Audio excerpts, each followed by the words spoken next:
Si les personnes à peau noire ne pouvaient pas être contaminées, ce serait une très bonne nouvelle. Il n'y a aucune raison que les noirs ou qui que ce soit ne puissent pas être contaminés par ce virus. Le système immunitaire est commun à tous les êtres humains sur cette planète. On sait aujourd'hui que le virus supporte très bien les températures de plus de 20 degrés. Ce qu'on ne sait pas, c'est si avec l'été, il va ou pas disparaître. On espère, on aimerait bien qu'avec les beaux jours ou dans les pays où il y a des températures élevées, il ne supporte pas. Mais pour l'instant, aucune donnée scientifique ne le dit. Mais ce que je dis aujourd'hui sera peut-être contredit demain et on dira demain qu'il ne supporte pas les grosses températures. Prendre un bain à 65 degrés, c'est parfait pour se brûler.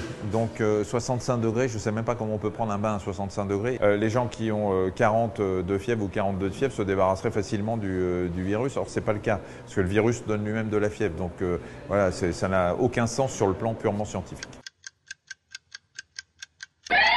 Mangez chaud, vous arrosez avec de l'eau chaude, tout ce que vous voulez, ça ne tue pas le virus, sinon on le ferait avec tout le monde. On n'a malheureusement aucun traitement aujourd'hui pour ce virus.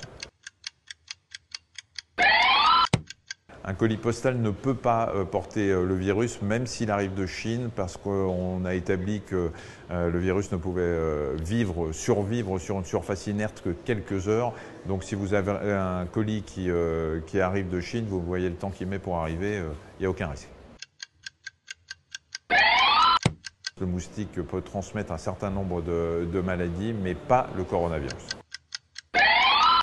Non, boire du rhum, boire de l'alcool, tout ce que vous voulez, ça n'a jamais tué le virus. Je vous rappelle que le virus est un virus respiratoire, il va dans les bronches. Et si vous commencez à boire du rhum avec les bronches, c'est mal barré pour vous, vous allez mourir, mais de noyade interne. Personne ne cache rien, les informations qui sortent sont des informations validées par les scientifiques, le gouvernement est entouré d'experts qui disent la vérité, il y a des points presse tous les jours, il est impossible aujourd'hui de cacher aux scientifiques ce qui se passe vraiment, donc il faut arrêter de parler de complotisme, on a besoin de solidarité, on a besoin de calme, on a besoin de lutter contre la psychose et sûrement pas de se demander si on nous cache quelque chose et si c'est l'omerta. C'est pas de l'inconscience de laisser poursuivre les croisières, c'est pas de l'inconscience de monter dans un train, c'est pas de l'inconscience de monter dans un bateau. On peut vivre normalement, il faut juste faire attention et suivre l'actualité. C'est bon? C'est parfait. Je ne vous serre pas la main. Merci Doc.